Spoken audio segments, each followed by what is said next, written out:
간병 파산, 간병 지옥이라는 말이 나오고 있습니다. 더 이상 개인의 문제가 아니라 국가가 중심이 되어 해결 방안을 마련해야 할 때입니다.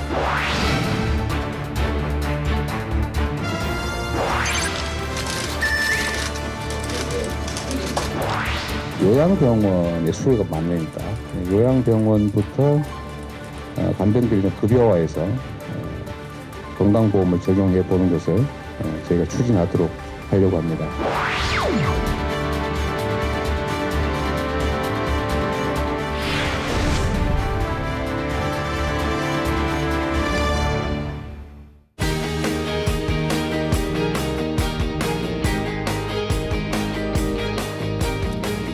여러분 안녕하십니까? 정관용입니다.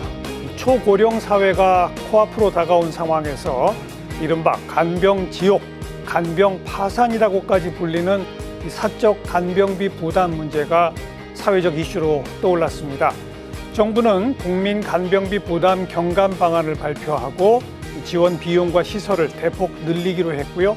여야 모두 앞다퉈서 이 간병비 급여화 등을 총선 공약으로 내세우며 국가의 책임 강화에 한 목소리를 내고 있죠. 다만 이 충분한 간호간병 전문 인력 확보 문제, 또 재원 마련 대책 이렇게 풀어야 할 숙제도 많이 남아 있습니다. 자, 사적 간병비 부담 어떻게 줄여나갈 수 있을지, 건강한 노인 요양 돌봄 대책은 과연 무엇일지 오늘 이 시간 전문가들과 함께 심층 토론해 보겠습니다. 함께 토론하실 분들 소개해 드리겠습니다. 먼저 연세대학교 보건행정학과 정형선 교수, 어서 오십시오. 네, 안녕하십니까. 그리고 한림대학교 사회복지학과 석재은 교수, 어서 오십시오. 네, 안녕하십니까. 그리고 남서울대학교 보건행정학과 이주열 교수, 어서 오십시오. 네, 반갑습니다. 그리고 간호와 돌봄을 바꾸는 시민행동의 활동가 김원일 위원, 어서 오십시오. 네, 안녕하십니까. 네, 간병지옥, 간병파산, 이게 도대체 무슨 얘기입니까? 예, 뭐 여러 앞에 설명도 있었듯이 인구 고령화에 따라서 우리 주변에 병원뿐만이 아니라 요양시설, 뭐 아니면 가정에서 여러 가지 타인의 손길을 필요로 하는 그런 상황이 굉장히 벌어지게 되고, 그러다 보니까 그런 그것을 제공하기 위한 입장에 설 때도 상당히 그 사회 활동이나 경제적으로나 여러 면에서 상당히 어려움에 처하게 돼서 그것을 풍자해서 하는 용어로서 많이 쓰이는 것이죠. 그러니까 그러다 보면 예. 간병하다 지쳐서 이것이 자기 삶에는 지옥이고, 그렇죠. 지쳐서 잘못하다가 살인까지 하면서 어차피 더 이상 본인도 그렇고 그 간병을 받아야 하는 당사자도 삶의 의미가 없다 이렇게 판단해가지고 극단적인 그 네. 행동을 하게 되는 그런 거를, 이거 비단 우리나라만이 아니고 이미 네. 일본에서 나온 용어입니다. 이것이. 가족이 직접 돌보다 보면 지옥에 빠진 거고, 그렇죠. 그걸 남을 고용하면 뭐 최대 하루에 15만 원이라니까. 이게 그렇죠. 돈이 어마어마하니까 파산되고. 1년에 10조를 썼다고요? 맞습니까?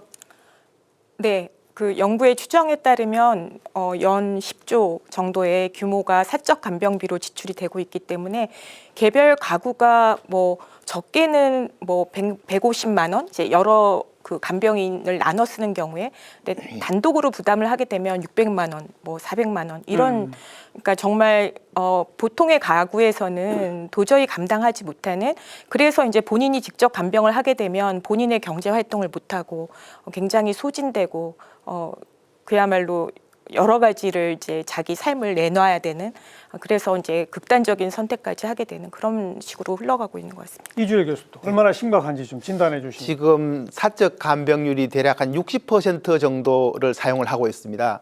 지금 말씀 나눈 것처럼 사적 간병인을 사용했을 경우 하루 12만에서 13만 원 정도, 그리고 공동 간병 4인 기준으로 했을 때 이제 100만 원 정도 한 달에 월 나가야 된단 말이에요. 그러면은 굉장히 큰 비용이잖아요.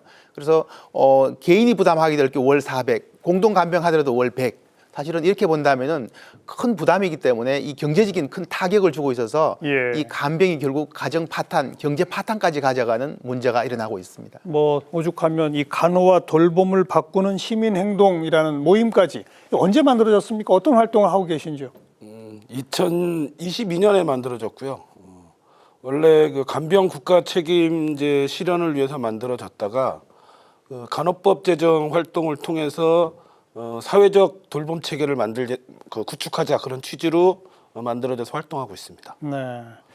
그 전 국민들이 지금 이 부담을 대단히 호소하고 있고 지금 여야도 앞다퉈서 이건 국가가 책임져줘야 한다라고 하고 있지 않습니까? 그러면 활동하고 계신 그 방향으로는 움직이고 있는 겁니까? 어떻게 진단하세요? 저는 매우 미흡하다고 생각을 미흡하다. 하고요. 지금 우리나라 같은 경우가 노인 빈곤율이 OECD 국가 중에서 1위입니다. 네. 그런데 간병이나 어떤 노화로 인해서 경제 활동이 어려우신 분들은 거기에다 이제 간병비까지 만약에 부담이 된다면 사실상 뭐 지옥 그 이상이라고 할 수 있는 상황인 거죠. 사실 우리는 뭐 건강보험 체계가 그래도 발달돼 있어서 병원비 부담보다 사실 간병비 부담이 더 크다면서요? 피부로 느껴지는 거예요. 예, 개인으로 느낄 때는 그렇게 되죠. 왜냐하면은 건강보험의 일반적인 치료를 받을 때는 그 건강보험에서 공단 보험자가 지불을 해주고 그러니까. 본인은 자기 20% 정도 내는데 예. 간병비의 경우는 요양병원이나 일반 병원들은 그 간병 자체는 건강보험 급여 대상이 아니에요. 그러다 그러니까요. 보니까 전액을 본인이 내니까 전체 의료비 차원에서는 그렇지 않더라도 개인의 부담 차원에서는 훨씬 그 부분이 크게 된 거죠. 네. 우리나라 의료기관에서 간호간병 통합 서비스가 2015년부터 실시가 되고 있습니다. 근데 일부 제한적으로 대략 현재 전국적으로 한 680개 병원에서만 이 간호병 통합 서비스가 이루어지고 있습니다. 전체 몇 %라고 봐야 됩니까? 매우 적은 그죠? 네. 그래서 사실은 이 간호간병 통합 서비스 내용도 잘 모르신 분들이 많을 겁니다.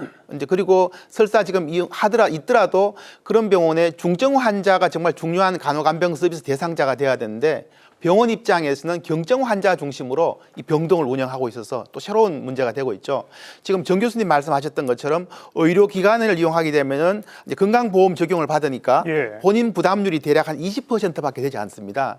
이제 여기에 비해서 조금 전 말씀드렸던 것처럼 간호간병 통합 서비스가 아닌 대부분의 사람들은 결국 간병비를 본인이 100% 부담해야 되는 그런 문제가 발생하겠죠. 이게 큰 사적 부담으로 다가온다는 이야기입니다. 제가 전체 구조를 이해하게 하기 예. 위해서 좀 간략하게만 말씀을 드리는 게 도움이 될 것 같은데요. 지금 말씀하신 대로 이제 간호간병 통합 서비스라고 하는 것은 우리가 흔히 말하는 병원에 입원하는 경우예요. 그냥 일반 급성기 병원이라고는 하는데, 근데 그 급성기 병원이 전체적으로는 한 30만 병상 정도 됩니다. 예. 그 중에 7만 병상이 간호간병 통합 서비스 대상으로 돼 있고요. 우리가 요양병원이라고 부르는 데가 한 27만 비슷해요. 전체적으로 27만 병상이나 돼요. 그러니까 그만큼 이미 우리 사회는 요양의 문제가 큰 이슈가 돼 있는 그렇죠. 거죠.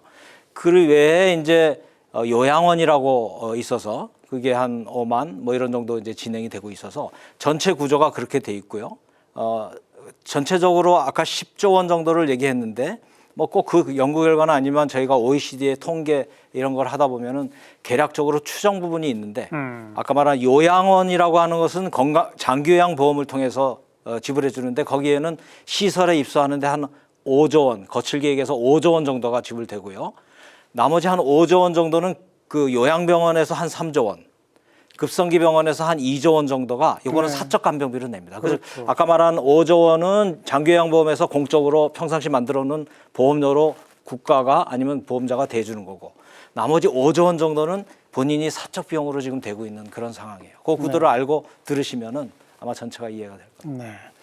그러니까 여기서 이제 우리가 통칭해서 간병이라고 표현합니다만 지금 우리 정 교수님 정리해 주신 걸 제 식으로 다시 한번 나눠보면 병에 걸려서 내지 수술을 해서 일반 병원에 입원을 한다.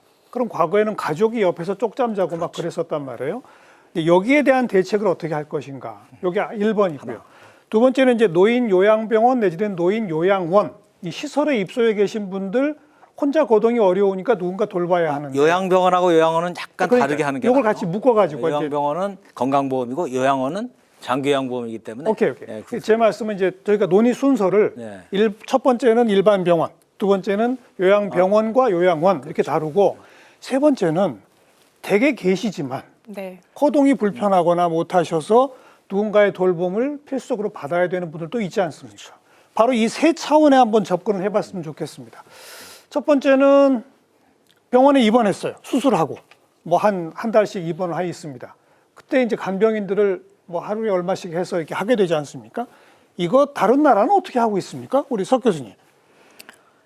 일단 우리는 보호자를 항상 대동하는 것을 전제로 하고 있는데 다른 나라들 대부분은 의료 서비스 내에 필요한 입원 기간 내에서의 그 간병 서비스를 포함을 하고 있는 경우가 대부분입니다. 그러니까 사실은 보호자를 오히려 병원 내에 들여놓지를 않죠. 못 들어오게 하죠. 네네. 그게 이제 일반적인 경우라고 할 수 있고요.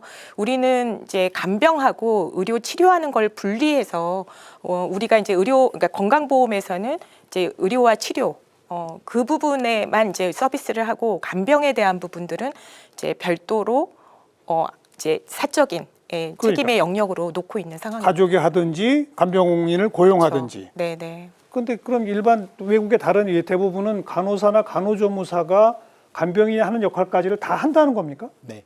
그래서 2015년도에 이제 이거 우리가 시범 사업으로 간호간병 통합 서비스를 시작을 했던 거죠. 했는데 이게 그동안 거의 확산되지 못하고 그냥 정체 상태에 있었던 겁니다. 이게 여러 가지 이유가 있습니다. 이제 의료기관 입장에서 보면은 수가 자체가 좀 낮다. 왜냐하면은 가산 수가를 통해서 간호간병 통합 서비스하는 병원에 대한 지원을 하지만 아까 충분한 인력을 또 확보해야 되는 이런 문제들. 그렇겠죠. 그러다 보니 이제 사실 병원에서 그렇게 반기지 않은 정책이었던 겁니다. 그래서 이번에 이제 보건복지부에서 좀 더 확산해보자라고 한 정책 방안을 제시하고 있는 것입니다. 해법이 뭡니까? 어떻게 해야 합니까?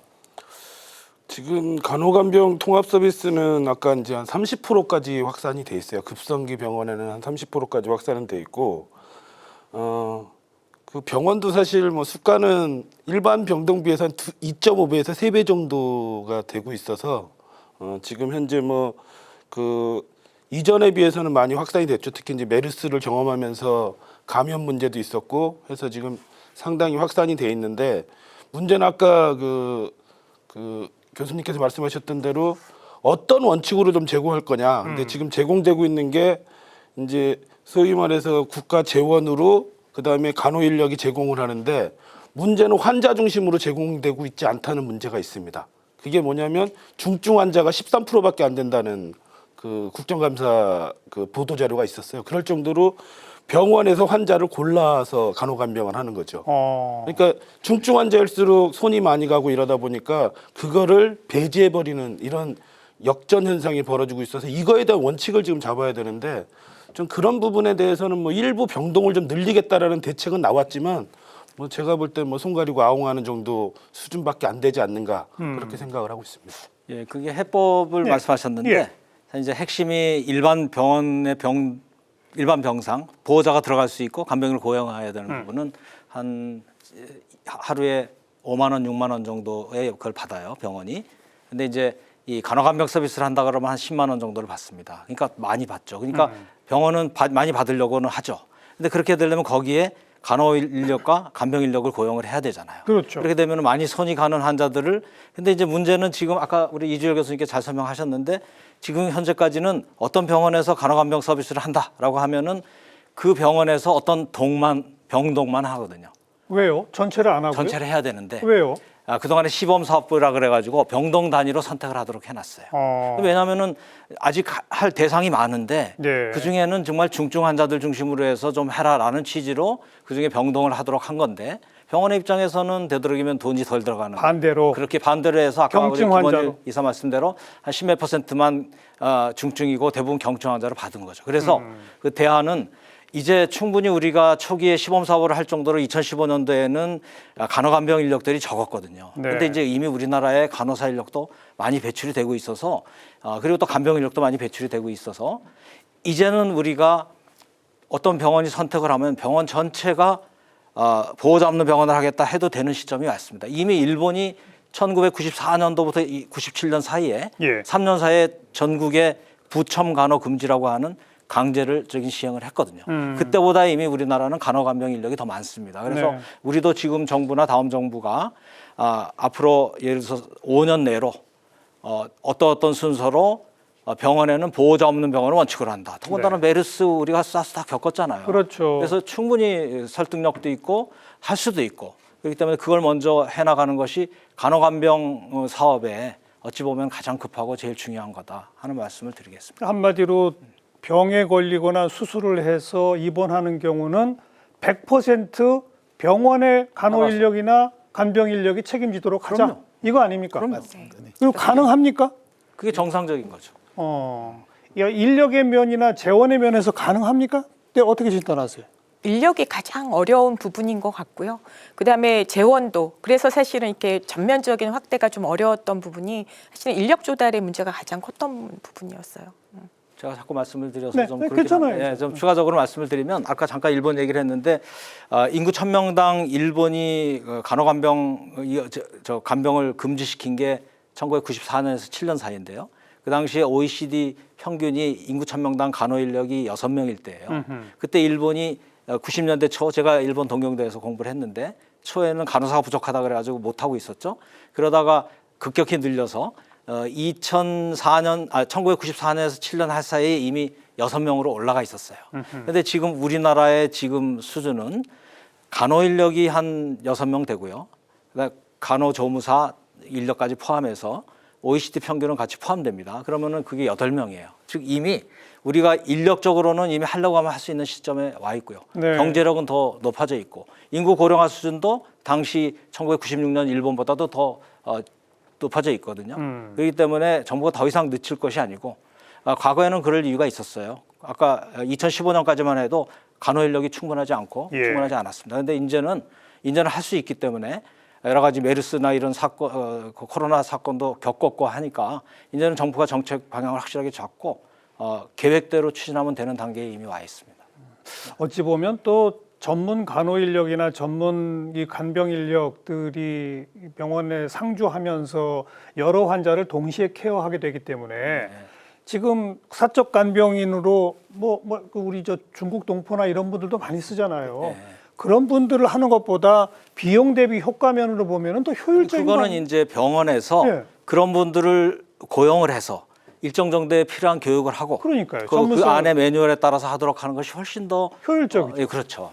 네, 간병- 효율적이고 질도 관리가 되고요. 그렇죠. 예, 그러니까 안심할 수 있고 지금은 사실 여러 가지 문제가 발생을 하고 맞아요. 있잖아요. 그 질 관리 문제에 있어서 그 부분들이 관리가 간병 인력에 대해서 이제 조금 저희가 고민을 해봐야 되는데 사실 이제 간호가 간병까지를 통합하는 이 모델이 적합한지 아니면 또 새로운 간병 인력이 존재해야 되는가에 대한 좀 사실은 고민이 필요합니다. 왜냐하면은 현재 의료기관들이 병동을 확대하지 않고 경증 환자 중심으로 하는 이유가 아까처럼 가사 간병이 또 있단 말이에요. 그러니까 질병 치료와 관련된 간병도 있지만 이 부분은 간호 인력, 간호사나 간호조무사가 담당하면 되는데 그 이외에 이제 뭐 화장실을 간다든지 기타 이제 이런 또 인력이 추가로 개입을 해야 된단 말이에요.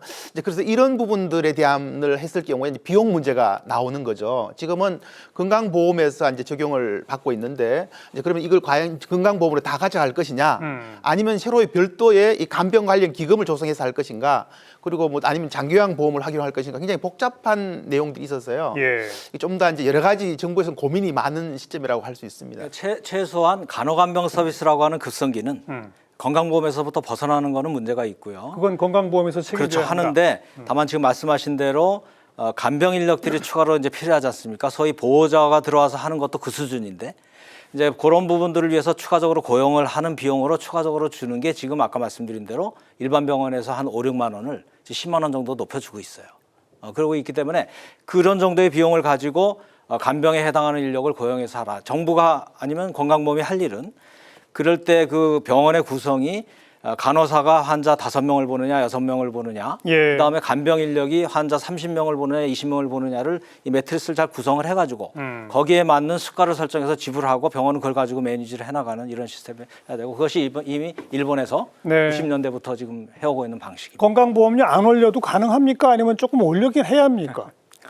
건강보험료는 오를 수밖에 없죠. 일부 오를 수밖에 없지만 조정을 좀 하면 된다고 생각을 해요. 우리나라 조정돼야 되고, 우리나라는 좀 몇 가지 고려해야 될 게 병상이 매우 많습니다.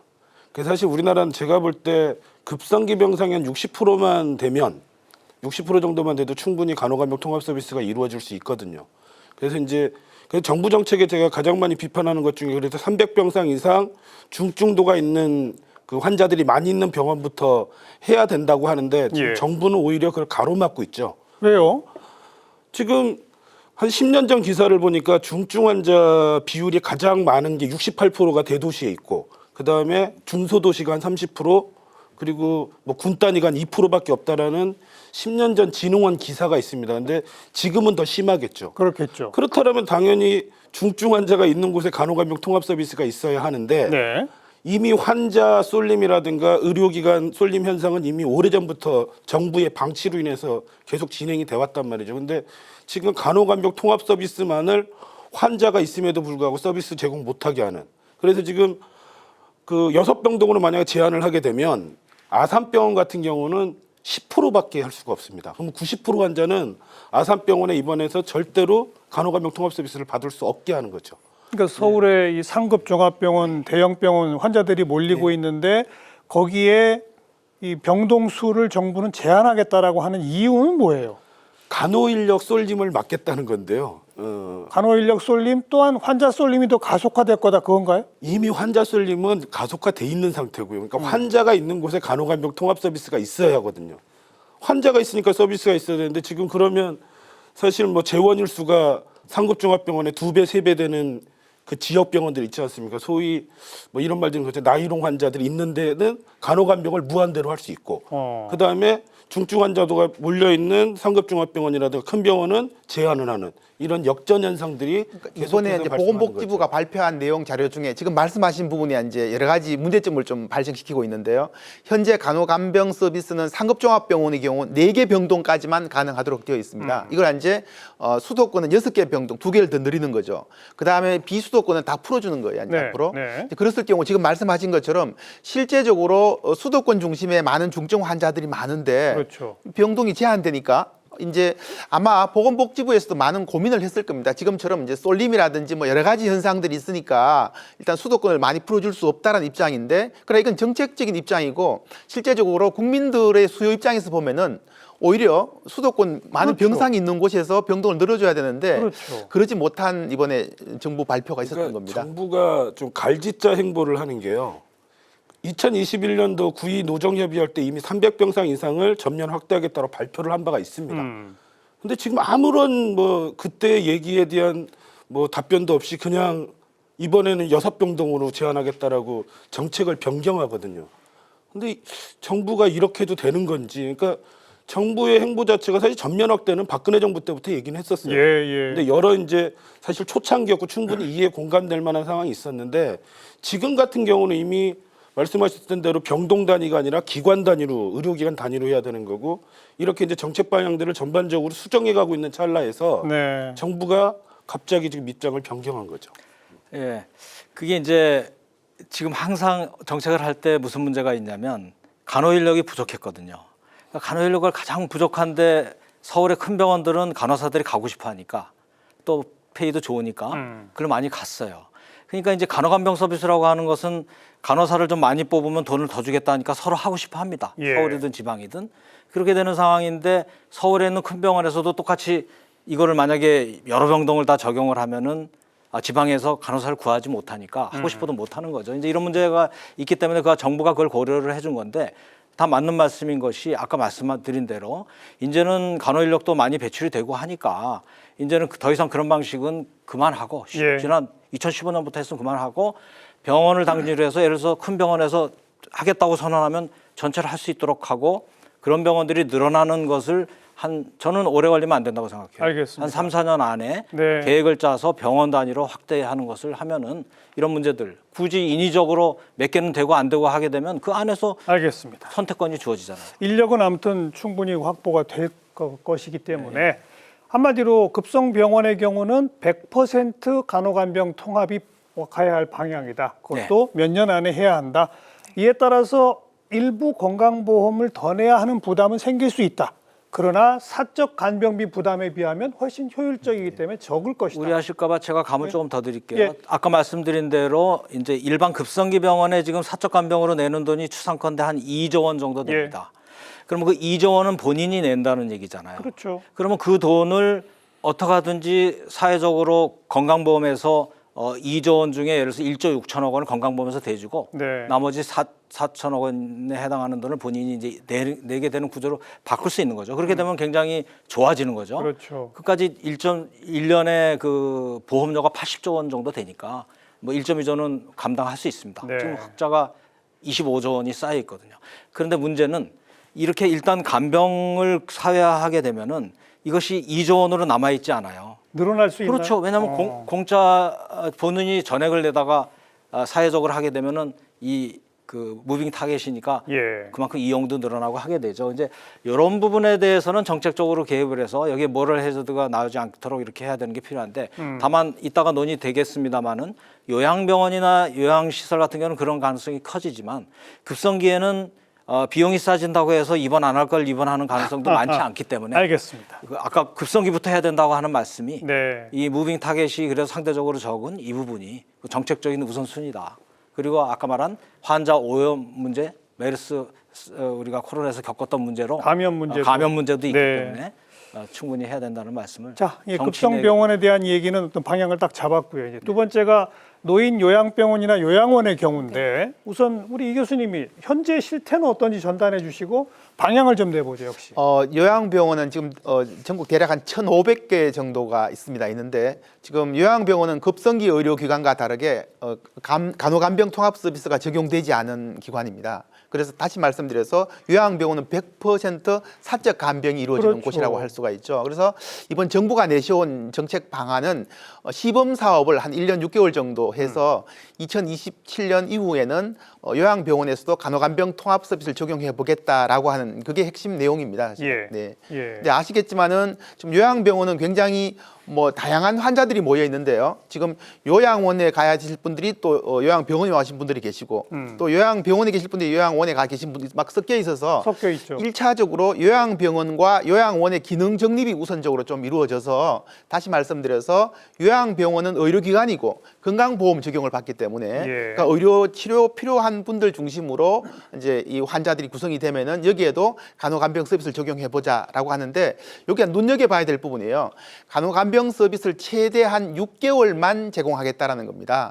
요양병원은 모든 환자분들에게 간호간병 서비스를 제공하는 게 아니고요. 그래서 지금 사실은 이게 정부 정책 나간 다음에 많은 국민들이 지금 오해하고 있는 게 내가 요양병원에 있으면은 다 앞으로 간호간병 서비스를 지원받는 거냐라고 오해하시는데 그게 아니고 정부가 가지고 있는 설계도를 보면은 정책 설계도를 보면은 대략 한 5% 정도 의료 중증도와 고난이도가 높은 분들 그리고 장기 요양 등급에서 1, 2등급 받으신 분들 이런 분들이 대략적으로 요양병원 한 5%가 됩니다. 이분들에게 이제 간호간병 서비스를 지원하고 그것도 6개월만 다시 네. 말씀드려서 그 이후에는 지역사회로 퇴원하거나 필요한 경우에 이제 일부 더 연장하는 정도로 지금 계획을 하고 있는 것 같습니다. 이게 지금 현재 상황이라고 볼 수 있습니다. 앞으로 어떻게 가야 됩니까, 그러면? 사실 지금 사실 간병의 제도화, 급여화를 그 속도를 내지 못하게 만들었던 게 사실 요양병원의 예. 존재거든요. 대상자가 워낙 많으니까. 네, 대상자도 많고 사실은 요양병원에 굳이 계시지 않아도 되는 분들을 요양병원이 워낙에 병상수가 많다 보니까 환자를 좀 붙들고 있는 그런 측면들이 있었고 뭐 환자의 이제 수요와 이제 맞닿아서 그렇게 이제 이루어졌던 부분이죠. 그러니까 만약에 요양병원에 있는 환자들에게 다 간병에 대한 그런 지원을 사회적으로 하게 된다면 사실은 이분들이 계속 퇴원을 못하고 있게 되는 거죠. 우리 지금 요양병원 병상수가 OECD 국가 비교해가지고 뭐 9배 정도 되거든요. 그러니까 9배 정도 병상수가 많다라는 것은 야, 결국 9배나 돼요. 예, 공급이 그야말로 수요를 창출하면서 환자를 붙들어 놓고 그야말로 요양원에 계셔도 되고 사실은 지역 사회에 퇴원해서 집에서 생활하시면서 요양을 하셔도 되는데 요양병원이라는 사실 어떻게 보면 사회적인 비용은 가장 많이 지불을 하게 되는 그렇지만 본인 부담은 작은 예. 거기에 이제 사적 간병비를 좀 얹게 되기는 하지만 네. 어쨌든 그런 부분들을 우리가 그 요양병원에 계신 분 전체에 대해서 그 사회적인 간병을 할 수는 없다. 그래서 사실은 우리 간병제도의 급여화가 필요함에도 불구하고 요양병원이라는 것에 이게 사회적 간병이 되면 정말 우리가 재원이나 인력이나 이런 부분들을 감당할 수가 없다라는 이제 문제의식이 있었죠. 그러면 가야 할 방향은 뭡니까? 어떻게 가야 됩니까? 지금 요양병원이라고 하는 게 아까 우리 이주열 교수님께서 여럿이 모여 있다 그렇게 얘기했잖아요. 이게 개수로는 1,500개 정도 돼요. 우리나라에.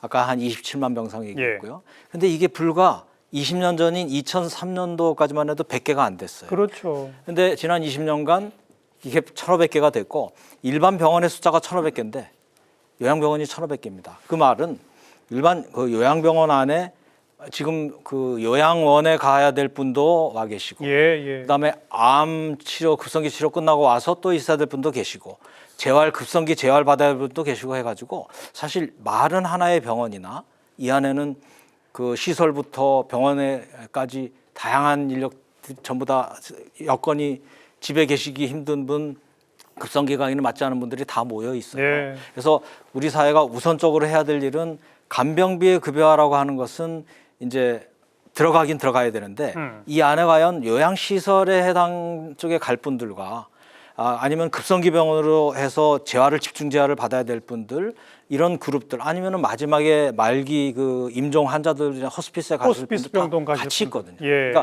그런 것들에 대한 제공 체계라 그러는데 이 제공 체계의 재분류와 함께 돈의 흐름을 아까 장기요양보험과 건강보험과 사적 부분을 잘 엮는 작업이 돼야 되는데 사실은 이게 쉬운 건 아닙니다.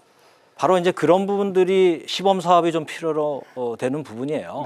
그래서 거기에 들어갈 환자들을 미리 판단해서 어느 등급을 매겨야 되잖아요. 간호 등급 아니면 그 요양 돌봄 등급 이런 걸 매길 수 있는 체계가 갖춰져야 되고 지금 그게 전혀 없습니까? 지금 하고 있습니다. 시범 사업으로. 왜냐하면 등급 판정한다는 게 쉬운 일이 아니기 때문에 그걸 통합 판정 체계라 그러는데 왜냐하면 의료에 대한 판정과 요양에 대한 판정이 다 필요하잖아요.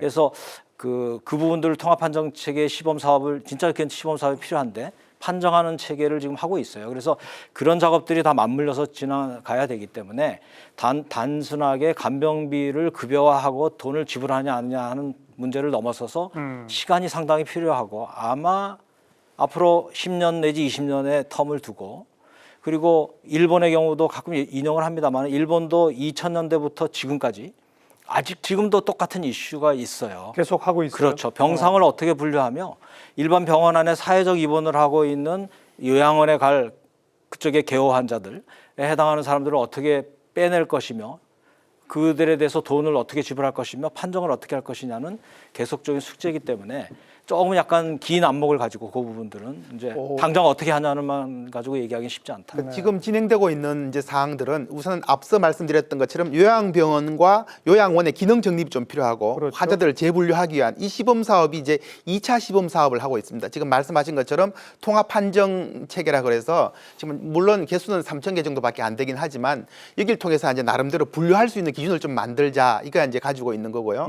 그다음 두 번째는 사실은 2019년도부터 요양병원의 퇴원 환자 지원 제도라는 시범 사업을 역시 하고 있습니다. 건강보험에서 지원해서 무슨 말이냐 하면은 요양병원에 장기 입원을 못하게 하기 위해서 미리 퇴원하게 되면은 이제 지원할 수 있는 방안들을 만들고 있고요. 그러니까 사실은 부분적인 시범 사업들이 이제 진행되고 있는 부분들인데 이게 서로 연계되어서 체계적인 시너지를 못 내고 있는 거는 좀 안타까운 사실이고요. 그래서 이제 이런 부분으로 보면은 기본적으로는 이제 비용 문제에 대한 부분이 거론되는데 여기에 이제 하나 아셔야 될 것은 지금 요양병원이 의료기관이긴 하지만 지금 노인장기요양보험법 제26조에 나와 있는 사항을 보면은 26조 사항에는 요양병원의 간병비를 노인장기요양보험에 지원하도록 되어 있습니다. 앞서 말씀드렸던 것처럼 장기요양 등급 1, 2등급을 받은 환자에 대해서는 간병비 지원을 요양보험에서 하도록 지금 법적으로 규정이 되어 있어서 이 재원이 이제 건강보험만으로 되지 않고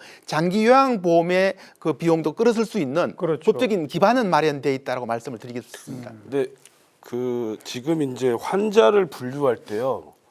요양병원이 이제 의료기관이거든요. 사실 환자 중심으로 봤을 때 요양병원은 의료기관일 필요가 없습니다.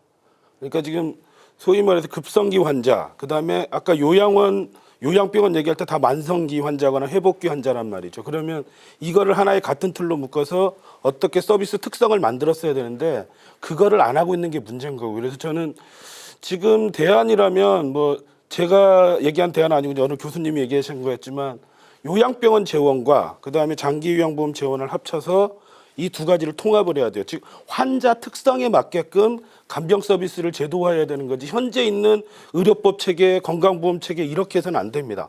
잘못된 방식이고 왜냐하면 이게 제도 성립 단계가 달라서 그래요.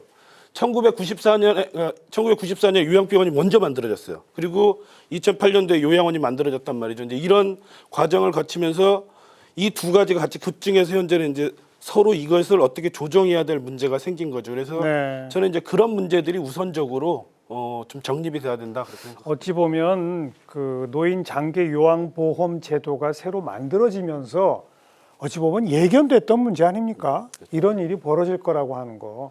그리고 한 20년 사이에 병원 수가 뭐 기하급수로 늘어나고 거기에 뭐 환자라고 표현하죠. 보통 환자로 이 수용해 있으면은 인당 얼마씩 탁탁 들어오니까 자꾸 의료기관은 생기고 그러니 뭐 닥치는 대로 환자를 받고 대신에 또 급성병원에서는 뭐 암으로 수술을 받긴 받았으나 연령이 오래되다 보면 회복이 잘 안 되고 입원 기간이 길어지는데 빨리 퇴원하라고 그러고 그럼 그 환자는 갈 데가 없으니 전부 요양병원으로 가고 뭐 이렇게 뒤섞이게 된 건 이미 예견됐던 건데 그러니까 사실은 노인의 그 환자 특성 때문에 사실 장기요양 보험 예. 제도라는 게 생긴 거거든요. 그래서 원래 제도적인 특성으로만 고려하면 요양병원의 기능이 그렇게 커질 이유가 없었던 네. 건데 장기요양 그 보험으로 커버돼야 될 환자들이 사실은 이제 요양병원이 그 건강보험 체계에서 본인 부담 상한제 적용을 받아요. 그러니까 1년 내내 입원을 해도 본인 부담 상한제 환부를 통해 가지고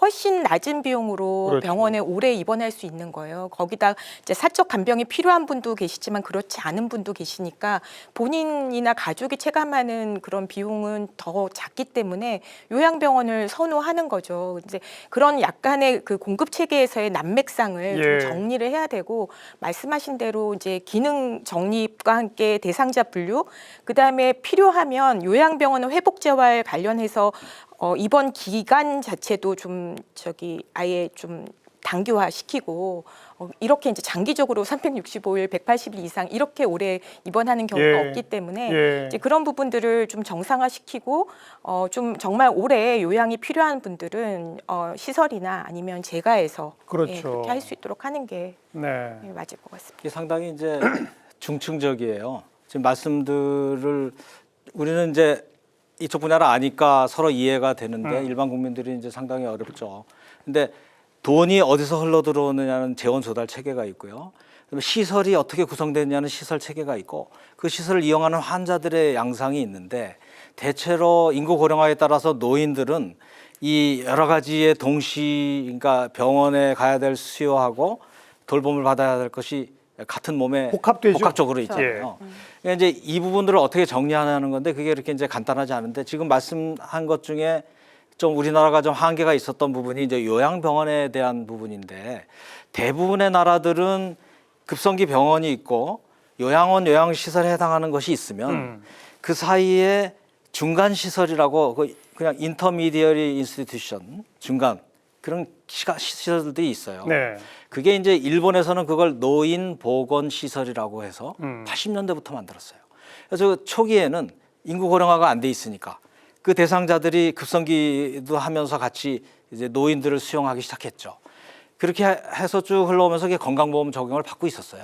그런데 이제 일본은 우리 장기요양보험에 해당하는 게 짧게 말씀드릴게요. 2000년에 만들어졌거든요.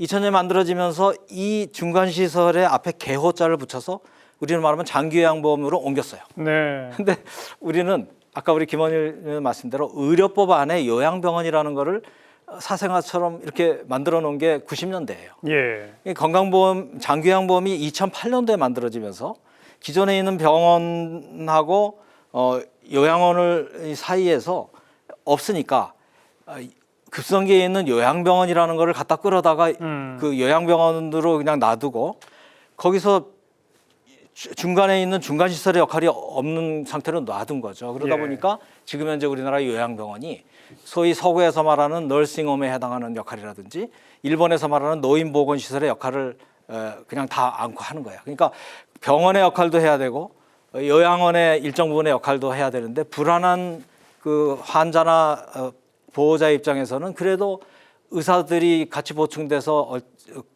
어느 정도의 질병 치료적인 능력을 가지고 있는 병원 쪽에 더 선호하죠. 가고 싶어 하는 거죠. 그렇죠. 다만 거기 가려고 그러니까 거기는 본인 부담을 간병비를 내야 되고 네. 그래서 비용이 좀 여유가 있으면 뭐 실제 아까 환자 측면에서의 그것이 맞든 안 맞든 우선 좀 여유가 있으면 병원으로 가고 예. 여유가 안 되면은 또 등급 판정을 받아야만 또 요양원으로 가고 이런 식으로 해서 약간 지금 구조가 약간 안 맞는 거는 같으나 또 일본은 거꾸로 이것이 이미 있는 거를 옮기느라고 굉장히 힘들거든요. 그래서 뭐 새로운 보험이라든지 아니면 보험을 다 합치고 뭐 이런 차원의 문제라기보다는 기존의 건강보험 재원과 장기요양보험 재원이 있고 사적부담 재원이 있으면 이거를 중간시설에 해당하는 재분류, 아까 이제 제공체계 기능의 분류를 그래서 그걸 먼저 해야 된다는 얘기죠. 그걸 하면서 아까 말한 정치인들이 얘기하는 예. 간병비의 급여화를 같이 매치시키는 작업을 해야 한다. 이것은 시간이 걸린다 하는 말씀을. 근데 국민 여러분들도 좀 이제 사실 요양병원하고 요양시설을 잘 구분하지 못하시거든요.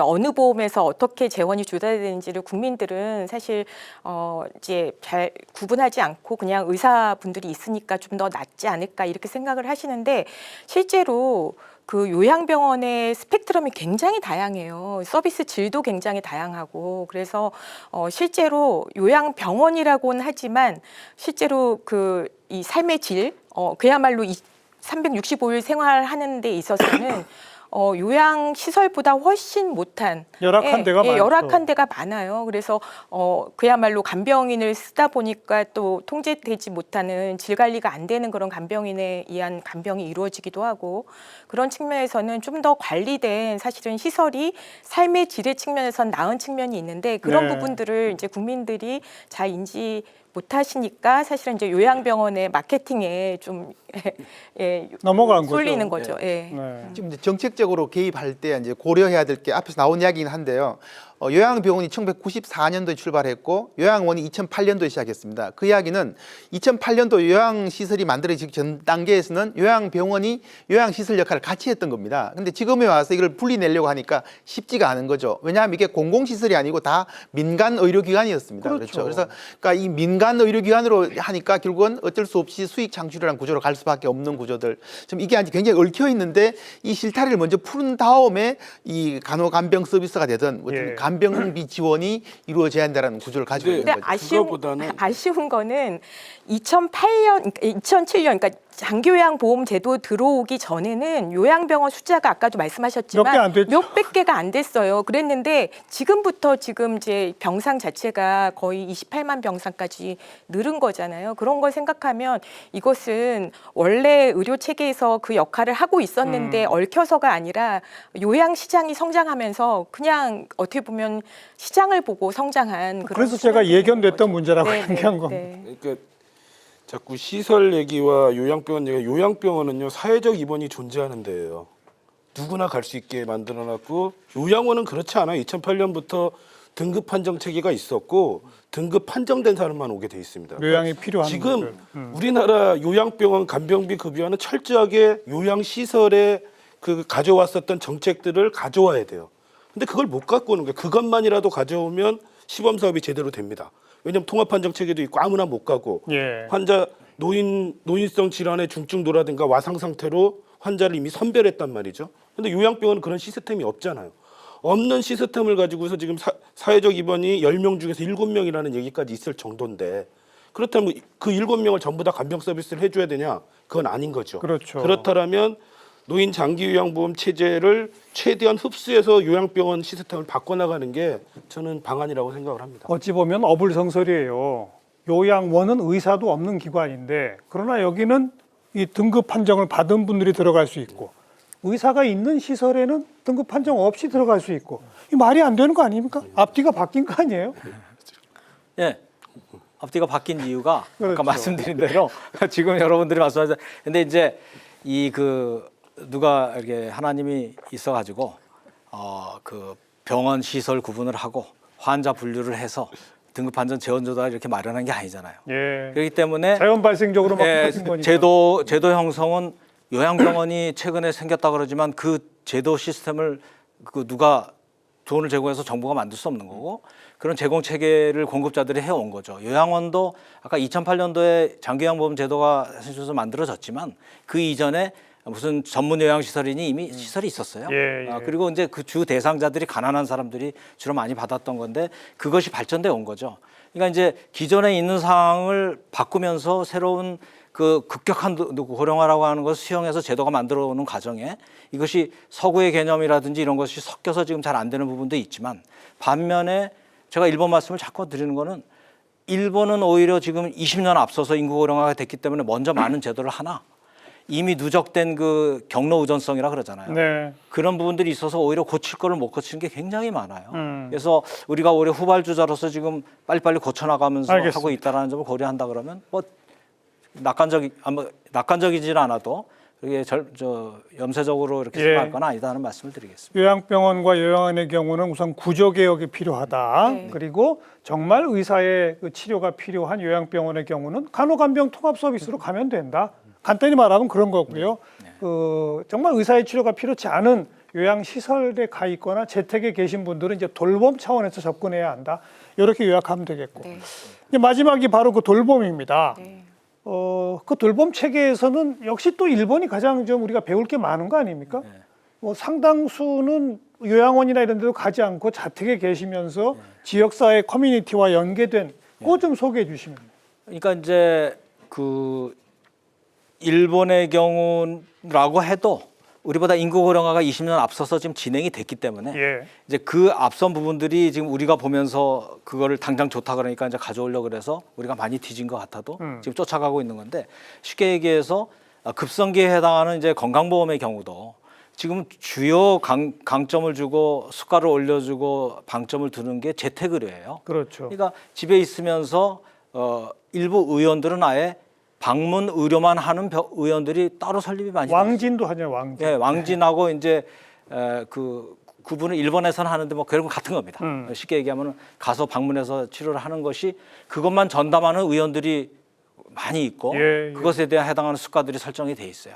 근데 우리나라는 아직은 이제 시범 사업 정도로 해서 의사들이 방문하는 걸 정도로 하고 있고 하고 있는데 사실은 그보다 또 더 중요한 것은 환자들은 의사들의 고급 서비스도 필요하지만 평상시에 간호 인력들이 방문해서 방문 간호를 해주는 게 필요하거든요. 맞아요. 그럼 거기에 해당한 또 수가도 설정돼 있고 간호사들이 가서 할 수 있는 시스템도 물론 의사들의 처방을 받아서 가나 그 마련돼 있어서 이제 그 부분을 정부가 지난번에 그 간병 대책 내세운 거에 보면 필요하다는 걸 알고 그 틀 구조에서 제시를 하고 있어요. 그러니까 그 부분들이 이제 우리가 앞으로 중점을 두고 해나갈 부분은 맞습니다. 정부에서 재택 돌봄 서비스가 이제 필요한데요. 이것은 앞 정부에서도 커뮤니티 케어라고 해서 이제 추진을 했었죠. 그러나 그럼에도 불구하고 정착이 쉽지 않은 건데요. 지금 이제 일본 예를 드셨지만은, 그러니까 일본 상당히 지금 정착이 되어 있는 상태인데 우리는 아까 이 방문 의료라든지 기타 뭐 재택 서비스를 줄 수 있는 기관들이 거의 없다라는 겁니다.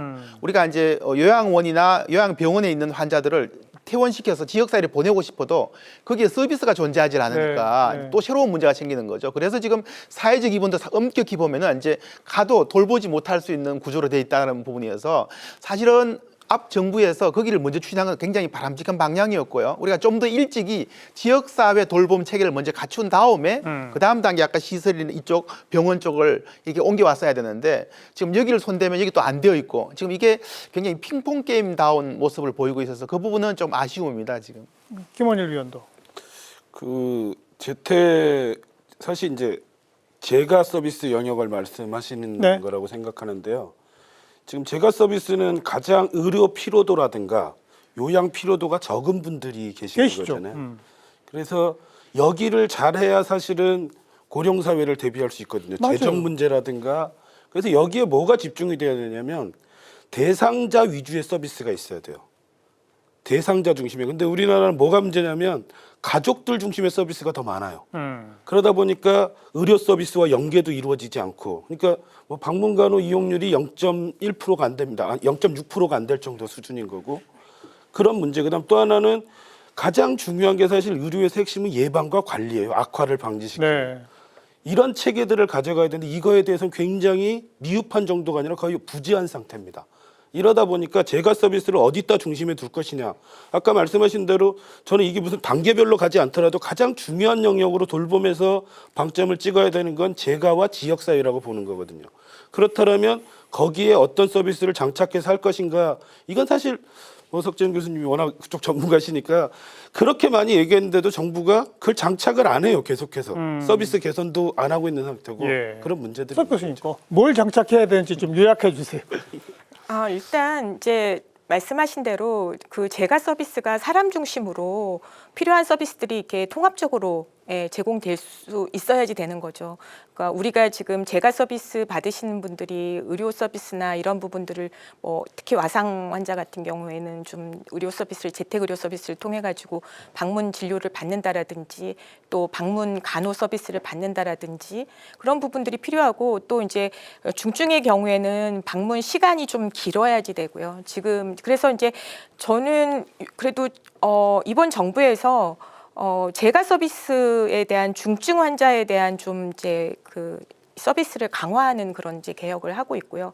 그다음에 이제 뭐 지금 시범 사업으로 되고 있지만 퇴원 환자 지원 서비스, 그다음에 그 재택 의료 센터를 시범 사업을 굉장히 좀 대폭 확대를 하고 있어요. 그런 측면에서는 일단 제 방향대로는 가고 있다라고 생각을 하고. 그러나 여전히 시범이군요. 그죠. 그러니까 아직 이게 의료 공급 체계 때문에 그래요. 사실은 의사분들이 어떤 식으로 여기에 협력해가지고 이것이 이렇게 충분히 이제 제공할 만한 서비스다.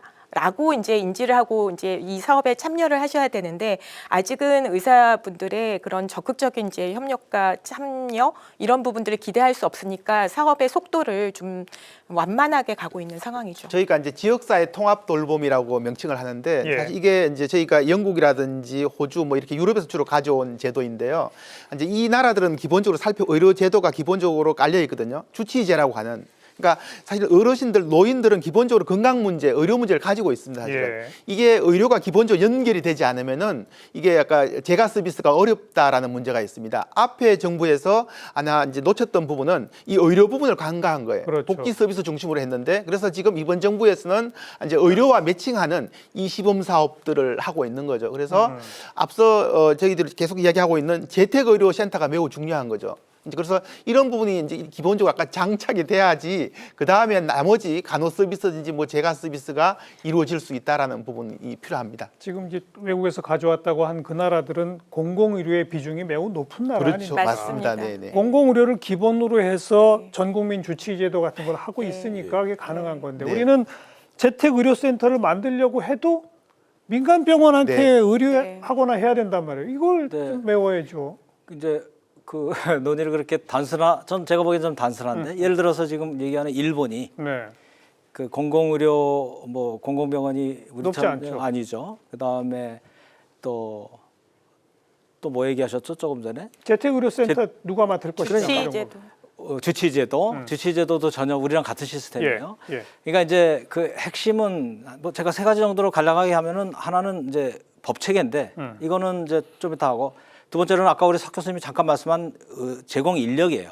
이게 하루 이틀이 안 돼서 그렇습니다. 네. 즉 우선은 처방을 내릴 의사가 있어야 되고 왕진을 할 의사가 있어야 되는데 우리가 지난 정부 때 시범 사업 할 때 제가 그때는 뭐 건정심 부위원장으로 적극적으로 그 관여할 때인데 그 당시에도 수가를 그 13만 원 방문하는데 이렇게 설정을 하고 그 너무 높아서 11만 원 뭐 이렇게 논의하는 과정에 그 정도 돈 가지고 우리 바쁜 의사들 못 간다. 당연하죠. 시내에서 차고 있는데 거 방문하는데 오가는 시간도 있는데 가겠습니까?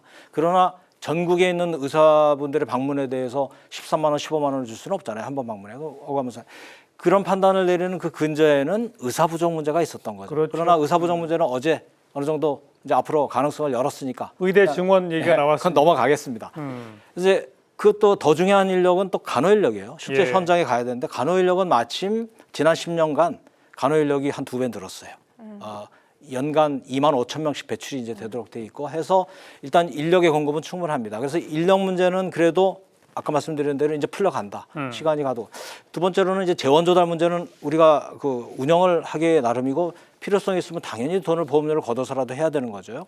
다시 의료법 체계로 돌아오면 우리나라 현재 의료법 체계는 의사들이 처방을 내리지 않으면은 모든 것을 할 수 없고 예. 의사들의 개업하에 그 밑에서 하지 않으면 안 되는 체제로 돼 있는데 이 부분들은 제가 쉽게 얘기는 못 하겠어요. 그래서 이 부분들이 뭔가 좀 어느 정도는 의사들의 한 번 처방을 받으면 어느 정도는 간호 서비스가 몇 번이라도 지속적으로 할 수 있는 체계. 일본도 그렇게 하고 있거든요. 그런 어떤 법 체계가 좀 간다 그러면 이제 좀 갈 수 있는 여건이 만들어지죠. 그게 갖춰지는 시간과 함께 아까 말한 그런 인프라가 갖춰지면 이제 저희가 왜 시범 사업만 하느냐 하는 얘기를 넘어서서 네. 돈을 더 들여서 제대로 프로그램을 하게 좀 되는데 더 시간이 걸려요. 적극적으로 얘기를 드리면요. 예. 저도 뭐 이번 정부에서 의료 요양 돌봄을 통합 뭐 혁신하겠다 뭐 이런 얘기하면서 의료법 개정하는데 참 보고 있으면 너무 안타깝기도 하고 한심하기도 하고 그렇습니다. 절대로 그걸로 되질 않아요. 그러니까 의료기관만을 담고 있는 의료법을 개정한다고 해서 바뀔 수가 없거든요. 그러니까 이 돌봄이란 문제는 이 사고방식을 전환해야 되는 게 치료적 의료 행위로 완치가 안 되는 질병이에요. 예. 만성 질환이라고 하는 것 자체가 그렇기 때문에 이거는 예방과 관리가 중요하고 이것 속에서 의료와의 연계를 꿈꿔야 되는데 이 사람들은 무조건 이걸 일방향적인 통합을 얘기해요. 이런 방식으로는 절대로 비용 문제라든가 인력 문제 해결이 안 됩니다. 그렇기 때문에 질병의 특성에 맞는 서비스 체계, 그다음 의사의 역할, 간호사의 역할을 정립을 해야 돼요. 네. 근데 지금 문제는 그거 절대로 안 놓쳐. 그리고 우리나라 뭐 방문 의료 제가 볼 때는 모르겠습니다. 이제 뭐 6년, 7년 뒤나서 인력 문제는 어느 정도 해소된다던 치더라도 과연 그 갖고 있었던 소득 수준에 과연 맞게 이 제도에 편입이 될 거냐의 문제는 사실 굉장히 어려운 문제거든요. 오늘 쭉 말씀들 들어보니까 그냥 아파서 병원에 가고 수술 받아서 입원한 환자들 간병 어떻게 할 것인 거는 오히려 쉬운 문제네요. 그건 정말 간단한 문제네요. 간혹 답도 정해져 있고 뭐 재원도 뻔하고 인력도 뻔하고요. 그러나 노인 요양보험 또 노인 요양병원, 요양원 이 재택에 이 어떻게 의료 시스템을 접목시킬 것인지 진짜 큰 문제는 여기에 있군요. 네, 맞습니다. 그래서 지금 이제 법 말씀하셨는데 이제 현재 국회에 아마 상정된 걸로 알고 있는데요. 노인 의료 요양 돌봄 이제 법이 지금 맞아요. 제안되고 있습니다. 지금 말씀처럼 이게 연계시켜야 되는 부분들이 그렇죠. 있으니까 결국 법적 근거를 만들어서 이제 활동할 수 있는 인력에 대한 지원도 하고 이제 지금 굉장히 인력적으로 제한된 부분들이 많아서 예. 이 범위를 열어주자고 해서 지금 국회에서 그 법에 대한 논의들이 이루어지고 있는 것으로 알고 있습니다. 네. 자, 이쯤에서 오늘 주제에 대한 데이터의 흐름 어땠는지 살펴보고 토론 이어갑니다. 빅데이터 이슈 분석 김시온 아나운서가 정리해드립니다. 빅데이터 이슈 분석, 간병을 키워드로 빅데이터를 분석했습니다. 지난 1월 6일부터 2월 5일까지 한 달 동안 뉴스, 커뮤니티, SNS 등에서 집계한 총 정보량은 약 1,700건입니다. 뉴스 정보량의 추이를 살펴보면 1월 17일 관련 뉴스가 140건으로 가장 많았는데요. 이날 대구 달서구에서 치매를 앓던 아버지와 장기간 그를 간병해온 아들이 함께 생을 마감하는 일이 있었습니다. 같은 날 보건복지부는 병원 전담 간호 인력으로 돌봄 서비스를 제공하는 간호간병 통합 서비스를 확대하겠다며 개편 세부 내용을 밝히면서 간병을 둘러싼 정부 대응과 전문가들의 조언 등을 전하는 언론 보도가 집중됐습니다. 다음은 간병과 함께 쓰인 연관어로 환자, 노인, 간병인, 지원 등이 주로 언급된 것을 볼 수 있습니다. 고령화로 노인 환자의 간병 부담이 늘고 있는데요.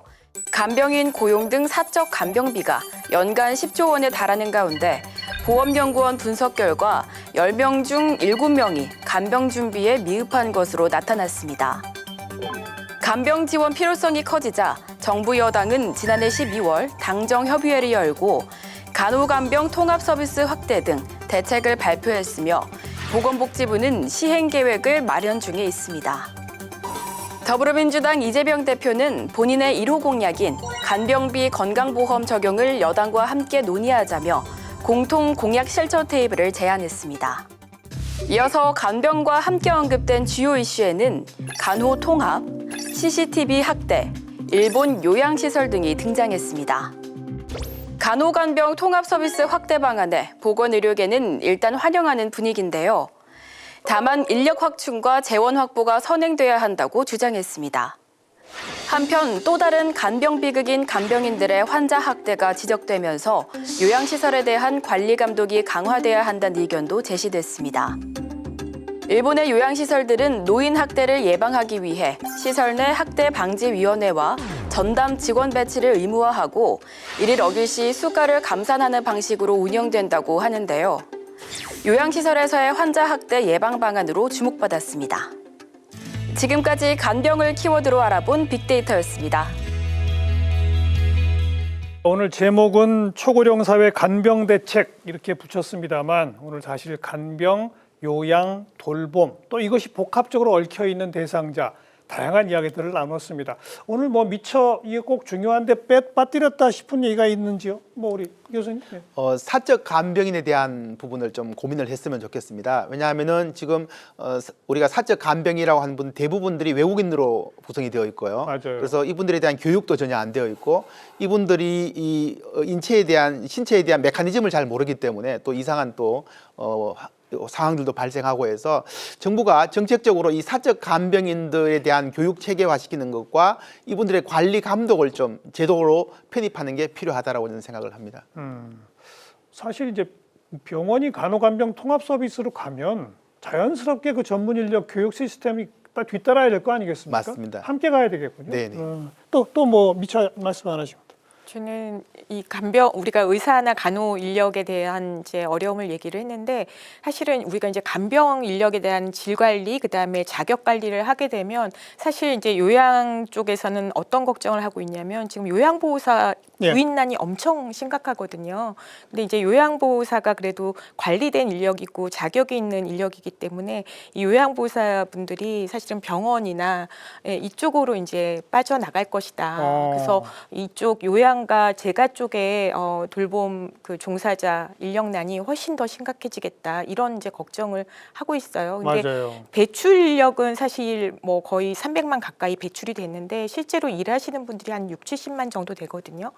그런데 실제로 그렇게 6, 70만 밖에 일을 하지 않는 이유가 있거든요. 여러 가지 뭐 일하는 여건이나 이런 부분들을. 근데 우리가 사실은 이런 여건을 이제 좋게 하는 거는 다 재원 문제랑 같이 연결되어 있고 해서 저희가 어쨌든 돌봄 재정 그다음에 돌봄 인력 요 부분을 같이 밑단에서 조금 고민을 해서 예, 우리 예. 사회에 어쨌든 돌봄 아젠다를 좀 중심 아젠다로 하고 고민을 많이 해야 될 것 같습니다. 뭐 우리 김한일 의원. 저는 아까도 이제 잠깐 제가 서비스 말씀드리다가 많았었는데 어쨌든 돌봄에 있어서는 가장 중요한 영역이 제가 서비스라고 봅니다. 근데 우리나라는 제가 서비스가 너무나 미흡해요.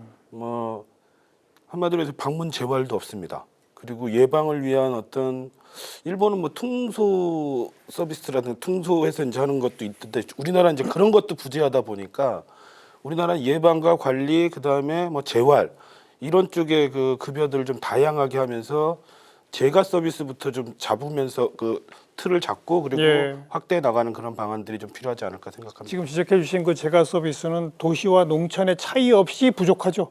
예, 그렇습니다. 다양하지도 않습니다. 네. 부족하기도 하고 다양하지도 않고요. 네, 두 가지입니다. 뭐 또 빠뜨린 게 있으면. 예, 뭐 빠뜨렸다기보다는 이제 일종의 전체적인 오늘 논의를 우리가 하면서 드는 생각인데요. 결국은 이제 우리가 생로병사, 예. 사람이 태어나서 나이 들고 병 들고 이제 죽음을 맞이하는 그런 과정의 전반에 걸치는 얘기가 오늘 나온 얘기들인 그렇죠. 것 같아요. 그래서 그 과정에 이제 특히 그 전체적인 사회 구조나 이런 것이 맞물리는 게 이제 인구 고령화 상황이고 이게 우리가 급속하게 진행이 되면서 이 문제가 우리에게 급속한 현실의 문제로 다가왔고 마침 또 아까 여기 멘트 나오는 거 보니까 그 문제가 심각하니까 그런지 몰라도 정치인들도 여야 막론 구분하지 않고 지금 공약을 막 내죠. 예, 이 문제에 대해서 그 공약을 내세우고 이슈로 부각을 시키면서 하고 있어요. 그래서 우리 그 특히 이제 이렇게 정책이나 이런 이 분야를 연구를 하는 그런 입장에 있는 쪽에서는 이런 어떤 정치인들의 관심 예. 이런 그 동력을 받아서 우리가 뭐 상하탑에 공모하는 건 아니고 현실 정책이 바뀌어야 우리 분야가 이게 그렇죠. 학문이 되는 거니까 그런 차원에서 볼 때 이걸 계기로 해가지고 이제 문제 개선에 나가는 어떤 동력으로 삼아야 된다는 생각은 들고요. 특히 거기에서 볼 때 오늘 많은 그 전문가들 말씀을 하셨듯이 이 문제가 제공 체계하고 재원 조달 체계하고 환자의 복합적인 측면 그다음에 그 환자들의 판정 체계 네. 사회적 입원의 문제가 얽혀 있거든요. 그래서 이 부분이 뭐 단순히 정치적인 어떤 열망을 가지고 뭐 우리가 해준다 안 해준다 뭐 이런 차원을 넘어서서 현장의 정책 결정자들이나 학자들이나 그 과거 여러 나라들이 먼저 인구 고령화를 하면서 겪은 경험이 그들이 그렇게 속도를 가지고 있는 거를 이유가 있거든요. 네. 그 부분들을 너무 다그칠 것도 아니고 정치적인 동력을 발휘해서 그 부분을 하나하나 풀어나가서 늦더라도 제대로 제도가 가고 돈이 적절하게 흐르는 시스템을 만드는 그런 과정이 됐으면 좋겠고 오늘 이 논의가 좀 일조를 했으면 하는 생각입니다. 아이들과 하여튼 빨리 시작해야죠. 물론요. 두고 있으면 안 되죠. 그 계기를 마련해줘서 네. 정치인들도 자, 이제 마지막 발언 한 30초 가량씩 드리겠습니다. 우리 김원일 위원부터 오늘 토론 정리하는 마지막 발언. 예, 뭐 사람은 돌봄 없이 생명 유지가 불가능한 존재잖아요. 그리고 우리가 이제 근대 국가 만들어지면서 사유재산권이 형성됐고 정치적 권리까지 이제 얻었단 말이에요. 근데 이제는 뭐 교육, 돌봄, 건강에 대한 권리를 맞아요. 좀 시민의 권리로서 헌법에도 명시하고 좀 그런 것들이 필요하다. 이게 절대적으로 되지 않았을 때 지금의 사회 변화에 대처할 수가 없다. 그런 마지막 말씀을 드리겠습니다. 네, 이주열 교수님. 간병 문제는 부모 세대의 문제이고 나의 문제이고 미래 세대의 문제라고 생각을 합니다. 그래서 사실 지금도 좀 늦긴 했지만 우리 인구 고령화 속도를 고려한다면은 좀 더 적극적으로 이 정책에 개입할 필요가 있다고 생각을 합니다. 네, 석재현 교수님.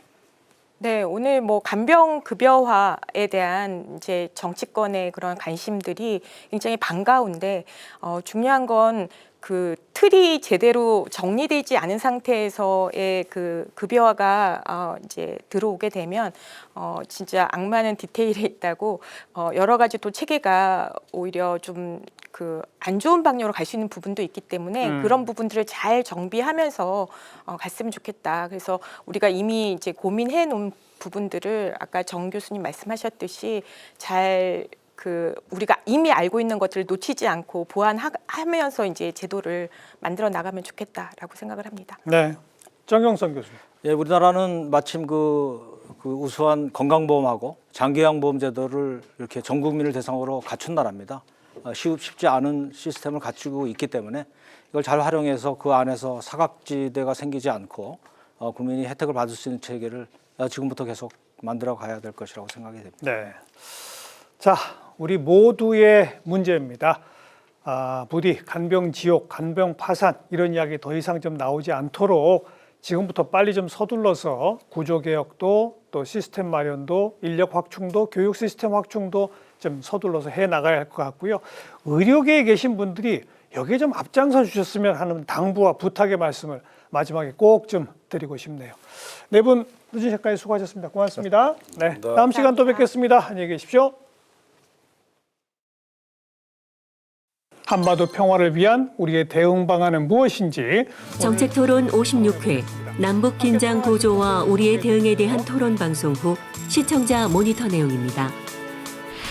꼭 강하게 말을 하면서 자극하고 적대심을 유도하면서 알겠습니다. 예. 하는 게 안보가 아니라는 거죠. 홍현익 원장은 북한이 말폭탄을 쏟아낸다고 하더라도 우리나라는 현명하게 대응해야 한다고 강조했는데 우리까지 강대강으로 맞서면 위태로운 남북 간 긴장을 더욱 악화시켜 불필요한 마찰을 일으킬 수 있기에 한국의 위상에 걸맞는 외교 전략이 절실하다고 생각하였습니다. 뭐 당장은 아니지만 핵 개발로 가야 된다고 생각합니다. 왜냐면요, 어느 한 지점에 가서는 미국은 북한의 핵을 용인할 겁니다. 태영호 의원의 토론 내용에 대해 상반된 시청 소감이 있었는데요. 향후 미국이 북핵을 인정하게 될 경우를 대비해 핵 개발을 고려해야 한다는 취지의 발언을 했는데 장기적인 관점에서 우리나라가 핵을 보유해야 하는 이유를 알게 됐다고 합니다. 반면 자체 핵무장을 하게 된다면 남북 긴장을 더욱 고조시킬 수 있어 공감하기 어려웠다는 의견이 있었습니다. 그런데 하노이회담 결렬 이후에 북한이 그동안에 추구해왔던 통일에 대한 의지를 굉장히 약화시키기 시작합니다. 김창수 전 민주평통사무처장의 북한의 대남 기조 변화를 짚어준 발언이 많은 공감을 받았는데요. 2019년 하노이 북미 정상회담 결렬 이후 북한의 태도가 도발적으로 변했다고 설명했는데 이는 국제정세에 대한 복합적인 전략이라는 것을 알게 됐다고 합니다. 어디까지나 평화적 통일을 위해서 노력한다라고 하는 것을 국제사회에 계속 알리면서 끌고 나가는 것 정말 중요하다고 말씀드릴 수 있습니다. 양국연구위원회 통일에 대한 의지를 적극적으로 드러내야 한다는 의견은 정부의 강경 대응 기조와 상충돼 말뿐인 평화적 구호로 느껴질 수 있어 국제사회의 지지를 받을 수 있을지 의문이 들었다고 합니다.